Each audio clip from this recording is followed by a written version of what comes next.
realmente você não tem nada, e passado algum tempo, agora você tem uma casa, você tem uma propriedade, você tem vinhas, você tem plantações. Né? Ah, pastor, ainda não entendi. Então imagine, você era escravo, não tinha nada, e passado um tempo, agora você tem uma casa, você tem um carro, e você tem uns 200 mil na conta, 300 mil na conta. Tá bom, não tá bom? Né? E eu digo para vocês que tinha israelita que tinha muito mais que 300 mil. Então, essa é a promessa. Significa que Deus estaria tirando o povo da escravidão e dando para eles uma herança, uma propriedade, algo que eles podem dizer, é meu, está no meu nome. É meu. E esse povo então foi conduzido pelo deserto até chegar nessa terra prometida. Antes deles entrarem na terra prometida, Deus trocou a aliança de Moisés para Josué e disse para Josué, olha, eu serei contigo por onde você andar. Simplesmente fica na minha palavra, medita na minha palavra, anda na minha palavra, guarda a minha palavra. Então, e eu te prosperarei. A prosperidade vem sobre a vida daqueles que guardam a palavra. Não é conhecer a palavra, não é guardar a palavra em cima do armário, não é guardar dentro de um guarda-roupa.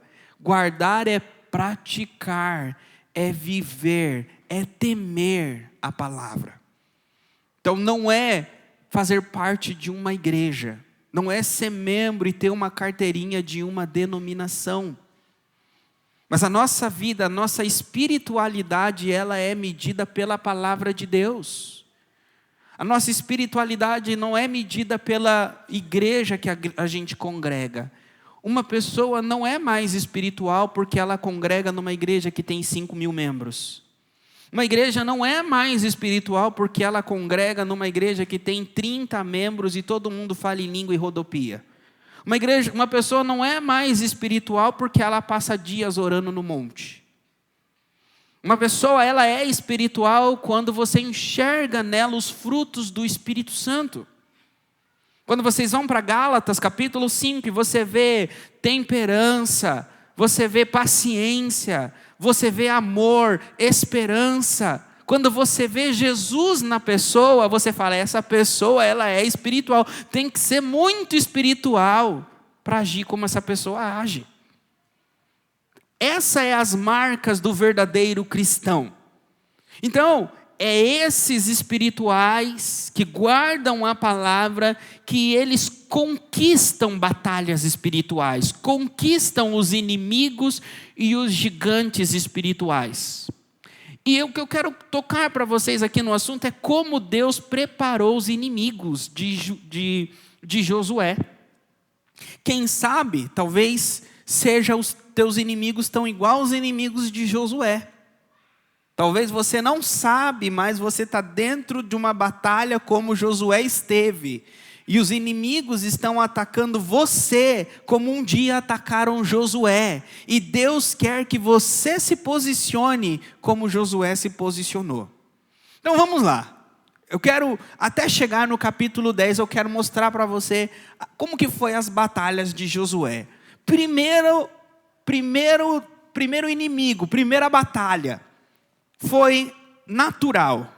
Foi um rio. Josué tinha que cruzar o rio, porque a terra estava do outro lado. Não tinha como conquistar a terra sem antes passar pelo rio. Então, um rio era o obstáculo que separava Josué da terra.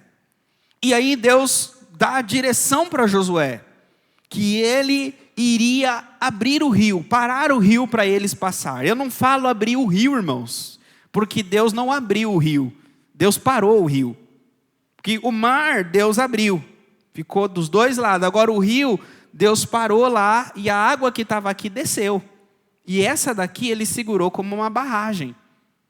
Então, A Bíblia diz que os sacerdotes vieram carregando a arca de Deus, e quando os sacerdotes colocaram o pé no rio, que estavam carregando a arca, a água do rio parou. É como que Deus falou assim para o rio: rio, tira a sandália dos teus pés, porque agora é terra santa. E o rio parou. E aí os sacerdotes foram andando com a arca e pararam no meio do rio. Enquanto a arca estava dentro do rio, o rio parou de correr. E aí, falou assim: agora vem. Ou seja, não vamos atravessar o rio sem antes Deus ir na frente e parar o rio para nós. Quando os sacerdotes pararam, todos passaram. E depois diz que eles pegaram 12 pedras daquele rio e fizeram um memorial. Amontoaram aquelas pedras e disseram: olha, aqui o Senhor abriu o rio para nós passar, para nós passarmos. E aí o povo do outro lado já começou a tremer de medo. Esse povo que destruiu os egípcios, que matou Faraó, agora cruzou o rio e está aqui, do nosso lado, na nossa terra. E aí Deus falou o seguinte para Josué: agora você precisa de consagração. O próximo inimigo que você precisa vencer, o próximo obstáculo é a tua carne. Diz: olha, nenhum de vocês ainda foi circuncidado. A circuncisão era um sinal da aliança. Circuncisão era como chama aquela cirurgia que os homens fazem? Fimose. É como se fosse a fimose dos nossos dias. Era uma marca, né, da aliança que Deus fez com os homens desde a época de Moisés. Portanto, quando eles chegaram, Deus falou para Josué: todos vocês em Gilgal, se eu não me engano esse é o lugar, façam ali o processo de vocês da circuncisão, porque eu vou retirar a vergonha de vocês do Egito. Ou seja, eles não poderiam entrar e vencer enquanto eles carregavam vergonhas passadas. Não tinha como derrubar gigante carregando vergonha do passado. Que o gigante joga as vergonhas na nossa cara. Então é necessário passar pelo processo da circuncisão do coração. Tirar aquilo, as vergonhas do passado. Caminhar olhando para frente. A gente não conquista se a gente olhar para trás. Não tem como conquistar a terra prometida se a gente olha para o passado. Não podemos ser vencedores se nós olharmos para o passado. Eu não sei se você olha para o seu passado, mas hoje o Senhor te diz: para de olhar para o passado. Depois que eles passam esse processo, agora eles vão enfrentar o primeiro inimigo, Jericó. Jericó era conhecido por as suas muralhas de 4 metros, irmãos. 4 metros é grande, mas não é de altura, irmãos, é de largura. Tá? 4 metros de largura, porque a altura era muito mais. Mais de entre 8 a 13 metros, é quase um prédio de altura aquelas muralhas. Pessoas viviam na muralha, moravam na muralha. E quando Deus promete, fala assim: olha, rodem essa muralha por 6 dias e no 7º dia gritem que a muralha vai cair. Eu vou adiantar aqui para não perder muito tempo. E foi o que aconteceu. Deus prometeu e Deus derrubou aquelas muralhas. Sabe, as muralhas, irmãos, são as fortalezas do inimigo. As muralhas é o primeiro lugar que Deus não mandou eles para Og. Deus não mandou eles para nenhum outro lugar. O primeiro lugar que Deus mandou o povo de Israel atacar foi Jericó. E Deus disse: Jericó, vocês não vão pegar nada, nenhum ouro, nenhuma capa, nenhum animal. Por quê? Tudo que está dentro dessa cidade eu consagrei à destruição. Eu separei para destruição. Sabe o que Deus estava dizendo, irmãos? O seguinte: olha, tudo que está dentro da cidade de Jericó está imbuído com magia satânica. Nada dentro dessa cidade vocês podem tocar. Não levem para dentro da casa de vocês nada dentro dessa cidade. Porque essa cidade é o centro. Ela é a bateria de energia, de magia satânica que espalha por todo esse lugar. Então vocês vão atacar nesse lugar primeiro. Esse é o primeiro lugar que eu vou atacar. É aquele lugar que a gente tem medo, sabe? Que Deus fala, não, esse é o primeiro. Da onde o inimigo tira energia, onde o inimigo reabastece, né? É onde ele pega o combustível que ele vai abastecer tudo, é ali que vocês vão atacar primeiro. Ou seja, o nosso Deus, ele é estratégico, não é? Nosso Deus é estratégico. E aí foi o que aconteceu, Deus deu a vitória. Mas aí a Bíblia diz que tem um abençoado que se chamava Acã. Tribulado. Acã, olho gordo. Diz que Acã, depois que venceu a guerra, estava andando e ele viu uma capa e viu ouro. E o que ele fez com a capa e com o ouro? Passou a mão. Foi para dentro da casa dele, da barraca dele, da tenda dele, fez um buraco ali debaixo do tapete e escondeu. Como a gente é bobo, né, irmão? A gente acha que esconde as coisas de Deus. E aí, eles foram enfrentar agora uma outra cidade, outro inimigo, Ai. E aí Josué falou o seguinte, olha, Ai é uma cidade pequena, não vou mandar muitos homens. Mandou, se eu não me engano, foi entre 2.000 a 10.000 homens. Israel tinha mais de 300.000 soldados. Mandou entre 2 a 10.000. Diz que eles foram atacar, e aí Ai, que era a cidade inimiga, correu atrás deles, venceu eles e botou eles para correr, matou alguns homens. E aí todo o povo ficou com medo. Ah, meu Deus do céu, como que a gente agora vai vencer os gigantes? Como a gente vai vencer esses inimigos? Todo mundo ficou em desespero. Às vezes a gente fica em desespero, por quê? Porque tem um abençoado de um Acã do nosso lado, ou nós somos o Acã.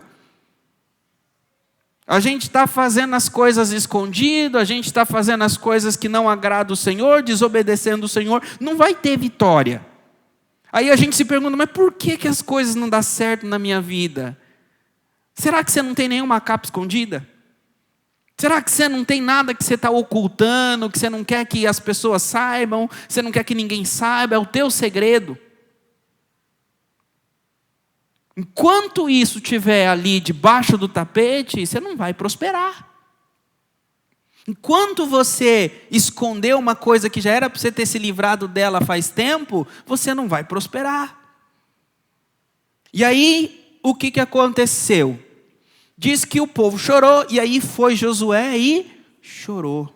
Buscou a Deus. E aí Deus falou o seguinte, por que você está chorando? E ainda toma uma lapada, né? Por que você está? Deus disse assim, chama todo mundo. Faz passar de tribo em tribo, eram 12 tribos, aí passou o representante de uma tribo, e aí a sorte caiu na tribo, se não me engano era de Judá, que era a tribo de Acã. Aí depois, passa agora família por família, aí caiu na família do patriarca de Acã. Fala, agora passa filho por filho, aí caiu na casa de Acã. Ou seja, foi indo, e Deus falou, é isso. Aí parou Acã e Josué. Josué olha no fundo do olho dele e fala assim, meu filho, o que você fez? Conte, não esconda nada. Aí pensa, né? Olha, eu vi uma capa da Babilônia, um ouro, e eu tomei e eu escondi. Aí ele foi lá na tenda dele, buscaram, trouxeram, e aí tarde demais. Ele foi apedrejado, ele e toda a família. E aquele lugar virou como se fosse um local de mortos, uma sepultura. Depois, eles foram e venceram Ai. Agora Deus estava com eles. Só que Deus falou assim, vocês vão vencer tudo, eu vou dar para vocês todos esses reis, toda essa terra. Era batalha, irmãos, era batalha demais. Só que o nosso Deus, Ele sabe acelerar as nossas lutas. Imagine que você tem inimigos para a vida inteira, inimigos para anos de vida, e Deus fala assim, não, eu vou fazer ele lutar, o que ele lutaria em 10 anos, ele vai lutar em 1 ano só. Aí você pode falar assim, pastor, acho que é isso que eu estou passando, que luta, viu? Eu acho que nem 10 anos da minha vida eu ia estar passando essa luta que eu estou passando esse mês, que eu estou passando esse ano, que luta. Mas olha o que aconteceu. Do nada, está lá Josué, se preparando para conquistar, chega um povo. Chega carregando um carrinho com comida, roupa toda suja, toda rasgada. E aí fala assim para Josué, olha, nós somos de Gibeão. A nossa terra é muito longe daqui. Quando nós saímos de lá, nossas roupas estavam novas e a nossa comida estava nova. Veja, agora o nosso pão está duro, os nossos odres estão furados. Eles estavam dizendo o seguinte, a gente viajou e andou por muito tempo, mas não era verdade, irmãos, eles eram vizinhos ali. Eles só vestiram uma roupa velha, pegaram um pão duro e um odre rasgado. E enganaram Josué. E Josué falou assim, não, então a gente vai fazer um pacto com vocês. A gente vai defender vocês. Vai cuidar, não atacaremos vocês. Porque Gibeão sabia que eles estavam na mira de Josué. E aí eles foram, então, usaram dessa artimanha, enganaram Josué. E aí Deus falou assim, olha, agora você já deu a sua palavra, então cuida deles.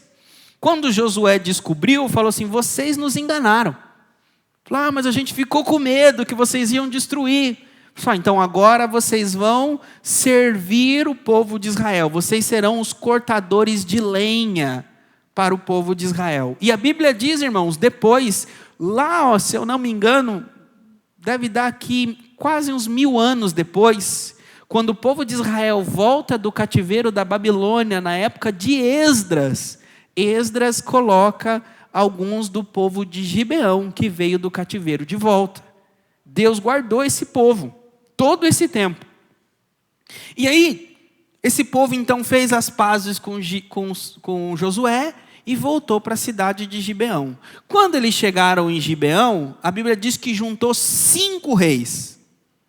5 inimigos que Josué ia ter que enfrentar de um a um, se juntaram. E foram e cercaram Gibeão, porque Gibeão era uma cidade grande, e eles ficaram com medo de Gibeão. E aí Gibeão, então, envia uma notícia para Josué, dizendo, olha Josué, eles nos cercaram, vem nos socorrer. E aí a Bíblia diz que Josué toca a trombeta, reúne todo o exército, e diz que parte para livrar Gibeão. A Bíblia diz, irmãos, que Josué ele quis pegar os reis desprevenido. Quis pegar os reis sem com que esses reis estivessem esperando o ataque de Josué. E aí a Bíblia diz que Josué, por toda a noite, ele viajou com os soldados para chegar em Gibeão logo pela manhã. Vocês conseguem entender, irmãos? Período de batalha, período de guerra, não é para gente fraca? É marchar a noite inteira para lutar no outro dia cedo, sabe lá até que horas. A Bíblia diz que eles lutaram, guerrearam, até quando o sol estava se pondo. Então pense quantas horas eles estavam acordados. Às vezes a gente quer, Senhor, eis-me aqui para a batalha espiritual, mas Senhor, só em horário comercial. Senhor, mas eu não tenho tempo. Senhor, eu tenho esse compromisso. Irmãos, o inimigo não tem horário comercial, o inimigo não está nem aí para o teu compromisso, o destruidor da tua família, da tua casa, da tua vida espiritual. Não está nem aí que tem um pouco mais de trabalho para você. Na verdade, ele enche a tua agenda de trabalho. Então precisamos ter essa mentalidade que guerra, quando estamos em guerra, não tem... Queridos, você dormiria se eu colocasse, né, você está no meio da guerra, ouvindo o inimigo andando à tua volta. Você ia pegar o seu fuzil, encostar e dormir? Não dorme. Ainda que o seu corpo esteja cansado, suas pálpebras estejam fechando, você sabe que se você fechar o olho, você pode morrer. Você só dorme quando tem o outro te cobrindo. Você ali, e aí você dá uma cochilada, e depois troca o turno. Assim é na vida espiritual, irmãos. A gente não pode pensar, não, eu vou descansar, eu vou ter o meu tempo. Faça isso se você sentir que você está em paz. Sabe qual que é o problema? O problema é que a gente vive numa geração fraca. Eu estava falando com a minha esposa hoje, nós estávamos no velório, e vinham os idosos, que eram os tios da minha cunhada, né, pessoas mais velhas, eles vinham, olhavam, prestavam ali as homenagens e saíam. Enquanto que os mais novos, da idade dela, ou mais novos que ela tinha 47 anos. Muitos não tinham nem coragem de entrar. Muitos não queriam nem ir do lado. Muitos externavam que como que não suportaria entrar e ver. E eu comentei com a minha esposa, falei assim, essa geração hoje não sabe sofrer. Essa geração de hoje não suporta dor. Os nossos avós, os nossos bisavós enterravam bebês. Trabalhava na roça o dia inteiro e chegava à noite com comida só para os filhos. Vinha uma doença, não tinha expectativa.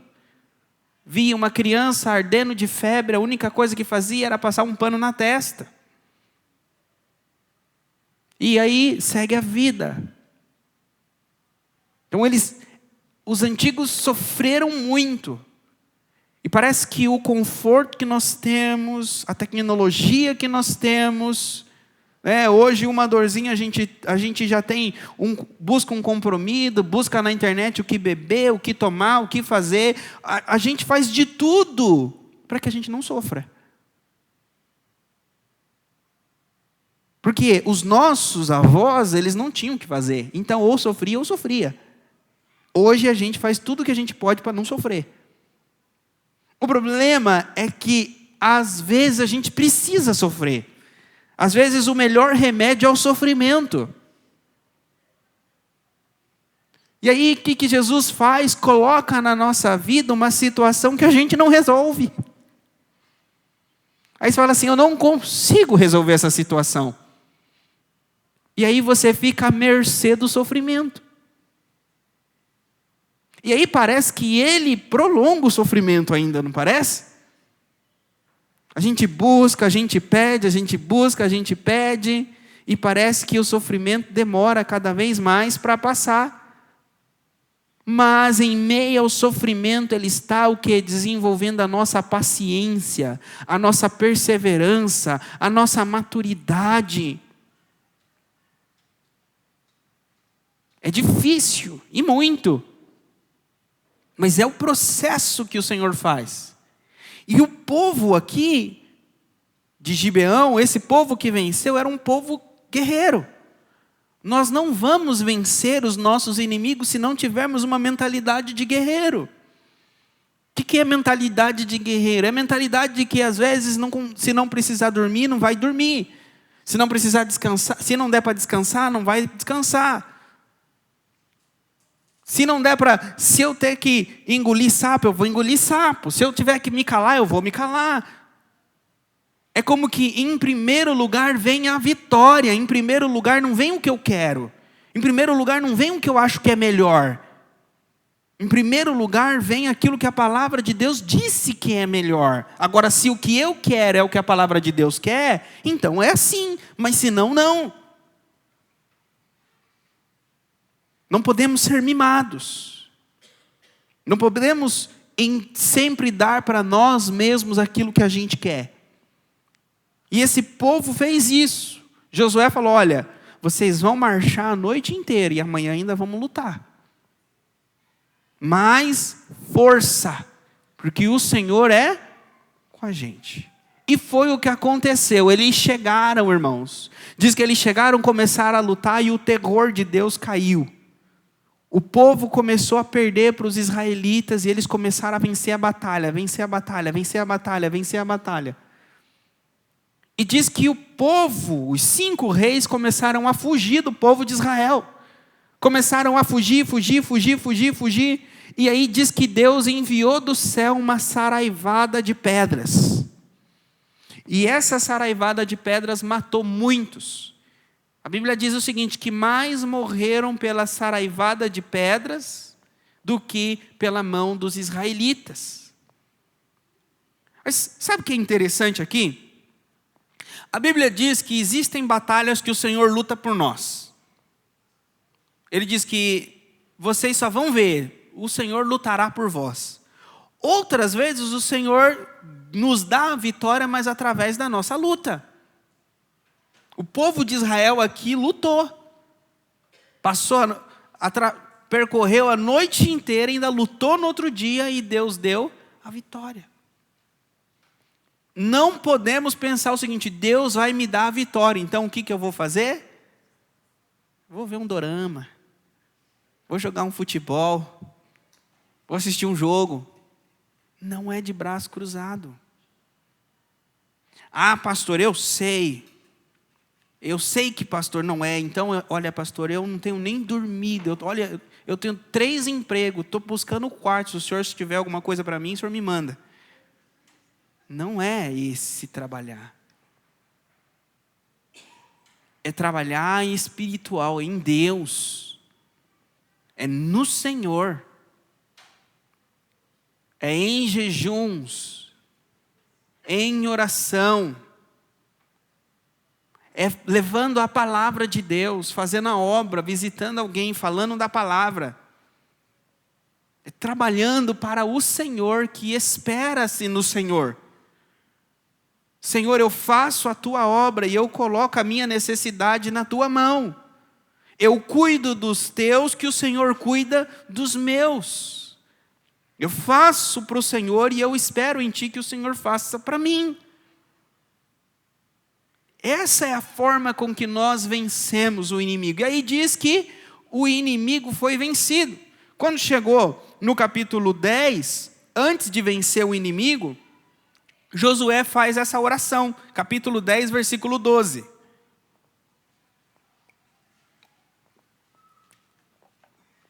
Então Josué falou ao Senhor, no dia em que o Senhor entregou os amorreus nas mãos dos filhos de Israel, e disse na presença dos israelitas: Sol, detente em Gibeão, e tu, lua, no vale de Aijalon. E o sol se deteve e a lua parou, até que o povo se vingou dos seus inimigos. Irmãos, Josué, ele pensou o seguinte: se o sol se pôr, se a noite vir, o inimigo vai fugir na escuridão. Nós teremos dificuldades de enxergar o inimigo, ele vai se esconder, ele vai se reagrupar, e essa operação não vai ser um sucesso. E aí então ele faz uma oração audaciosa. A Bíblia não fala que Deus disse para Josué: Josué, vira-te para o sol e fala, sol para, lua para. A Bíblia não diz que Deus falou para ele. Mas a Bíblia diz que ele, cheio de ousadia, também não fala cheio de ousadia, mas diz que ele virou para a lua e falou: você aí, sol, fica aí, não se mexe. Você, lua, fica aí, não se mexe. E diz que a lua obedeceu e o sol obedeceu. Por quê? Porque ele será cheio do manto, Josué? Será que Josué era um homem espiritual? Ele era um servo que andava na palavra, mas principalmente porque Josué queria aquilo que Deus queria. É como que Josué está dizendo o seguinte: sol, fica aí porque eu preciso terminar um trabalho para o meu Senhor. Lua, fica aí porque se você não fizer eu não vou poder cumprir a palavra de Deus. Então ele dá autoridade, fala com autoridade para cumprir a palavra de Deus. É como que nós temos carta branca no nome de Jesus para usar. Só que nós temos que usar para avançar o reino, não para avançar aquilo que é nosso. Às vezes a gente fala assim, em nome de Jesus o meu negócio, em nome de Jesus a minha saúde, em nome de Jesus o meu carro, em nome de Jesus o meu. Tem que ser em nome de Jesus o reino, em nome de Jesus a obra, em nome de Jesus a vontade do Senhor. Não é para nós, mas é para o reino. E irmãos, vou contar um segredo para vocês. O reino é para vocês também. Porque quando Josué fala assim, sem a tua vontade, quem ia ficar com aquelas terras era Josué. Deus não precisa de terra. Então, quando você usar o nome de Jesus para o reino, pode ter certeza que umas moedinhas vai pingar no teu bolso. Porque não tem como o reino avançar se você não prosperar. O reino avança sim com a tua prosperidade, mas a tua prosperidade é medida pela tua fidelidade. É medida por onde está o seu coração. Quando você faz os planos e você usa o nome de Deus, o poder de Deus, você está pensando no retorno pessoal ou no retorno espiritual do reino? Se você pensa no retorno do reino e do espiritual, coloca você em último lugar, pode ter certeza que Deus vai te usar. Agora, se você coloca o seu retorno em primeiro lugar, Deus pode até te usar. E usa muita gente. Mas no final ele fala assim, eu nunca te conheci. Você buscou dinheiro. Você buscou ser conhecido. E o final aqui, Josué, com essa oração, ele está nos ensinando que as nossas batalhas precisam ser travadas na luz. Quando ele diz, sol para, lua para, ele está dizendo, se vier a noite, vier a escuridão, não dá tempo. Sabe, a Bíblia diz o seguinte, que nós devemos, enquanto é luz, enquanto é dia, Jesus disse, eu vou fazer o trabalho, a obra do meu Pai, enquanto é dia. Sabe, irmãos, às vezes a gente perde tempo. Não perca tempo, irmãos, enquanto é dia. Sabe, vem uma coisa na minha mente aqui. Alguns de vocês podem ter situações para resolver. E vocês não aproveitam enquanto vocês estão lúcidos para resolver a situação de vocês. Aí vai vir Satanás e vai encher a vida de vocês de problema, de angústia, de dificuldade. Vai encher a mente de vocês de confusão, de medo, e vocês não estarão mais lúcidos. Passou o tempo da lucidez, da luz, para tomar decisões, e ele enche de trevas a mente de vocês. E aí, vocês vão ficar perdidos. E sabe como você sabe quando você está perdido? Quando você está em trevas? Quando a sua mente está em trevas para tomar decisão? É quando você precisa tomar uma decisão, vem várias opções para você tomar decisão na tua mente, e todas essas você pensa nela, como se eu tomar essa decisão vai acontecer isso, isso e isso, se eu tomar essa decisão vai acontecer isso, isso e isso, e no final você fala assim, estou com medo, porque nenhuma aparece. É como que existem tantas decisões, mas nenhuma você sente paz, nenhuma você sente confiança, nenhuma você sente que vai dar certo. Significa que Satanás já encheu a tua cabeça de nuvens negras. Por quê? Porque não tem esperança, não tem certeza, não tem paz no teu espírito. Então, onde não há paz de espírito, há o dedo do diabo. Agora, onde está o Espírito de Deus, aí há certeza, aí há paz. Às vezes, irmãos, não estou dizendo para vocês que, olha, o pastor está dizendo, então, quando o Espírito de Deus está em mim, só vem uma decisão na mente, é essa, e eu tenho paz. Não, irmãos. Já aconteceu comigo de ter 2, 3. Vinha assim, ó, tinha que tomar, era 2, 3 decisões. E aí, só, como que o Espírito Santo falava assim dentro de mim? Confia. Falava, amém. Eu vou nessa daqui. E pronto. Se a bênção estava aqui, a bênção vai ser obrigada a vir para cá. Porque eu escolhi para cá. Ela tem que me seguir aonde eu for. Então não é eu que vou atrás da bênção, é a bênção que vem atrás de mim. Então quem anda com paz, anda com certeza. Vocês lembram Abraão?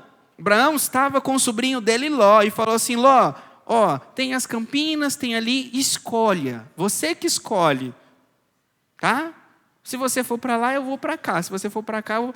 Quem acha que Abraão ficou assim, por favor, escolhe ali, por favor, escolhe.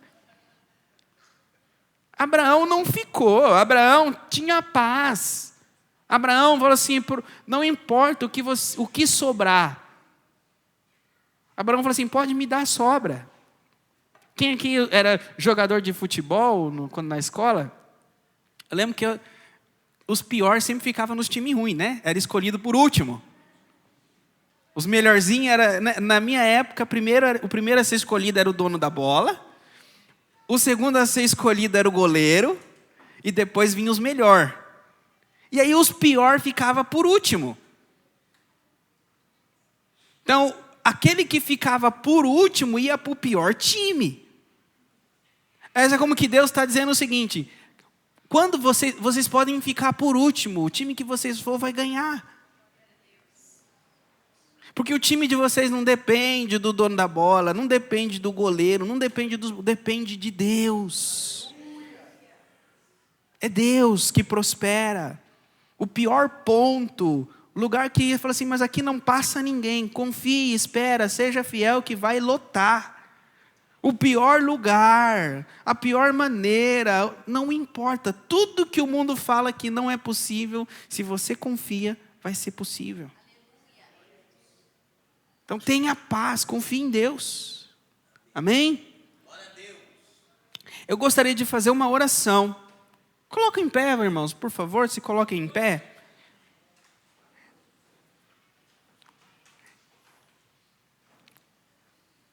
Eu gostaria de orar por pessoas que estão nessa situação que eu falei agora.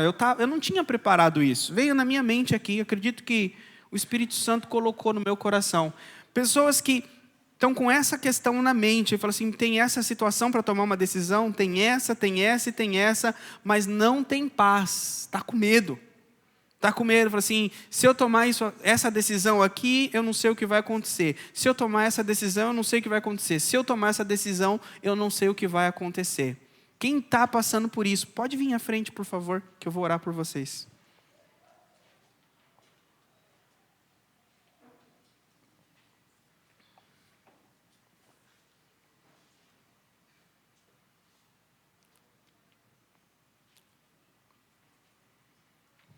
Amém. Podem vir um pouquinho, Maísa, vai um pouquinho mais para lá e encosta um pouco aqui. Isso, pode vir um pouquinho mais para cá. Os irmãos, vai dando espaço para vir aqui, ó.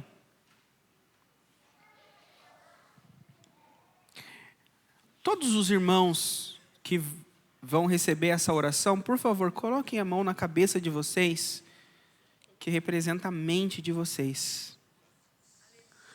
Amém? A igreja estenda as mãos para cá. Fiquem com a mão na cabeça. Senhor, eu quero orar, Senhor. E eu quero pedir que o Teu Espírito Santo, que remove toda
Fiquem aqui na frente. Eu quero pedir para a mídia, eu sei que está em Isaías, mas eu não sei onde está. Eu sei onde está. Obrigado, Espírito Santo. Isaías 35. Isaías 35. Deixa eu ver o versículo. Enquanto eu orava, falava na minha mente que era um caminho ia abrir para passar. Todo arbusto, todo obstáculo que atrapalha esse caminho ia ser removido.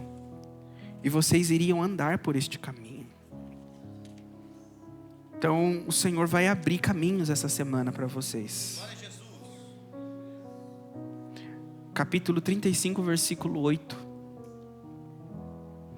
E ali haverá um bom caminho. Caminho que se chamará o caminho santo.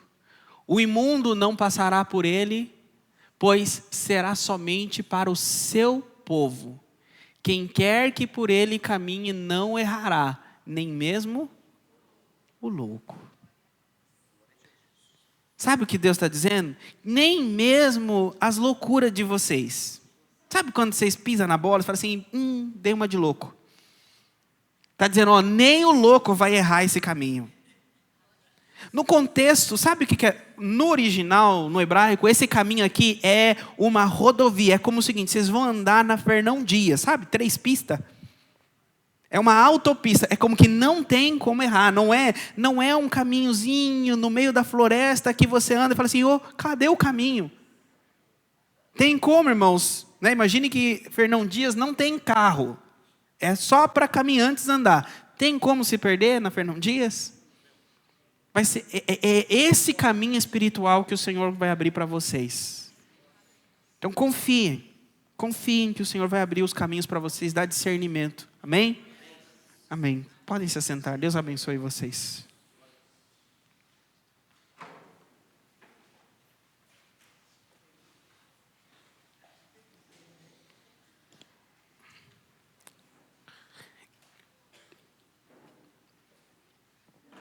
Irmãos, eu gostaria de compartilhar com os irmãos. Nós vamos no dia, se não me engano é dia 30, né? Ou 31 a pizza? Dia 30, sábado, nós vamos fazer uma noite da pizza aqui na igreja. Então, como fizemos no ano passado para o Caixa de Missões. Então, nós vamos vender as pizzas, os irmãos que vão ajudar, que querem ajudar, comprem uma pizza e venha retirar aqui no dia. Ou, se você quiser, você pode comer aqui com a sua família. Nós vamos colocar algumas mesas e alguns irmãos vão estar comendo aqui. Então, vocês podem comer aqui ou, se não, levar para casa. Nós vamos fazer 4 sabores. Eu coloquei aí, tá aí? Portuguesa, calabresa, frango com catupiry e mussarela. Tá bom? Irmãos, eu peço para os irmãos a gentileza, não é igual uma pizzaria, tá, irmãos? Não é igual uma pizzaria. Então, nós vamos fazer um sabor só. Não fazer, pastor, pode ser meio a meio, para ajudar, irmãos, para não dar confusão na hora, para não demorar mais, mas para ficar uma coisa mais rápida, só um sabor. Aí, não pense, você vai participar vai comer essa pizza, mas acima de tudo vocês vão estar ajudando o campo missionário.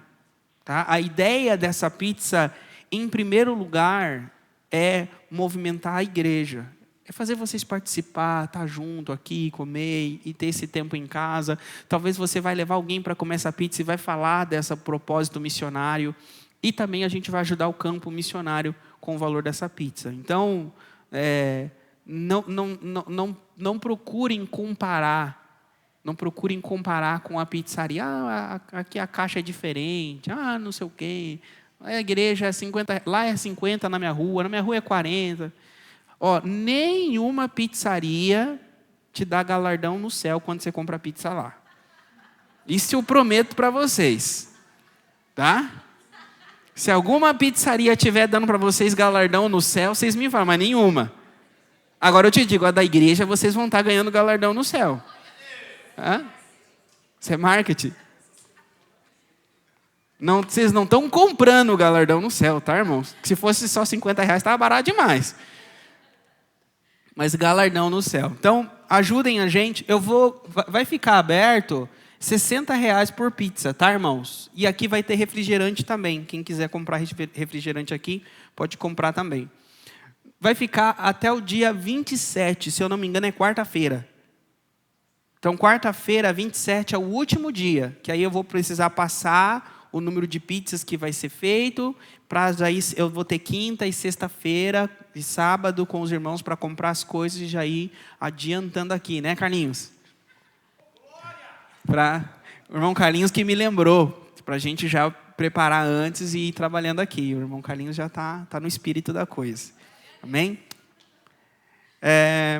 Irmãos, outra coisa que eu gostaria de falar com vocês, nós vamos fazer uma reforma na igreja na semana que vem, no sábado.